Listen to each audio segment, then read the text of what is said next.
The Achilles tendon is comprised of the triceps surae.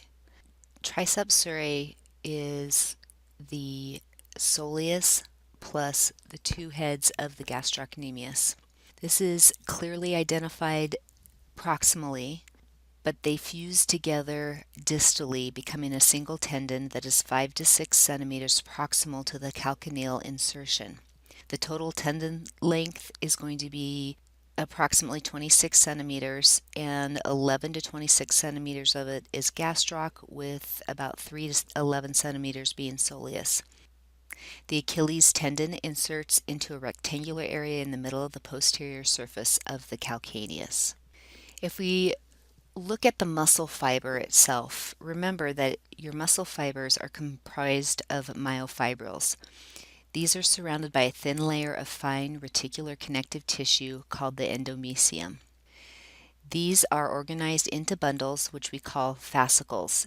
Each contains up to 150 muscle fibers, and each are held together by the perimysium. Together, all of the bundles of the fascicles are held together by the epimysium.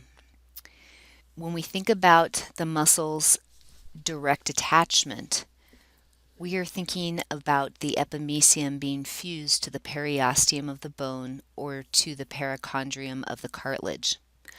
Muscles can also have indirect attachments. Toward the end of the muscle, the fibers disappear, leaving the connective tissue sheaths to become continuous with each other. There are two different types of indirect attachment, and these are what we normally think of as our tendinous attachment. So you've got a tendon, which is going to be more narrow and cord-like, like the Achilles tendon, or an aponeurosis, which is going to be something that is more broad or flat, which you can see here on the back of the hand, but you also have an aponeurosis that makes up your IT band or your biceps tendon attachment. When we talk about the function of your tendons, we know obviously that they attach muscle to bone. Additionally, they create a supportive skeleton for the myofibers. During the contraction of a muscle, then, it converts the contraction of the individual myofibers into an efficient locomotion.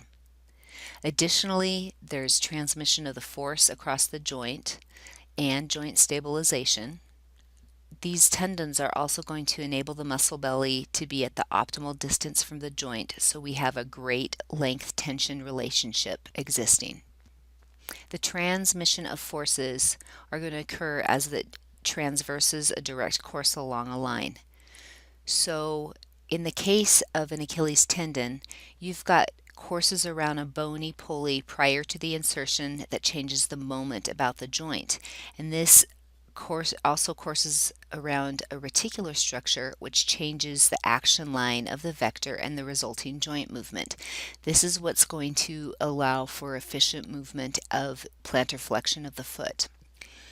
When we look at the gross structure of the Achilles tendon, we have a closely packed parallel cross-linked collagen fiber bundle.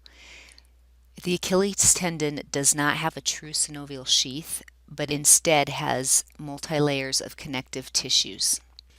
The blood supply of the Achilles tendon is not the greatest.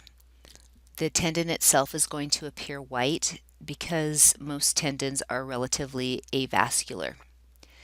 The blood supply tendons itself are usually divided into three sources. You have the myotendon junction, you have the blood source that's the length of the tendon, and then you have the tendon bone junction. And again, where the tendon appears to be more white, that is due to the fact that there is less blood in that area.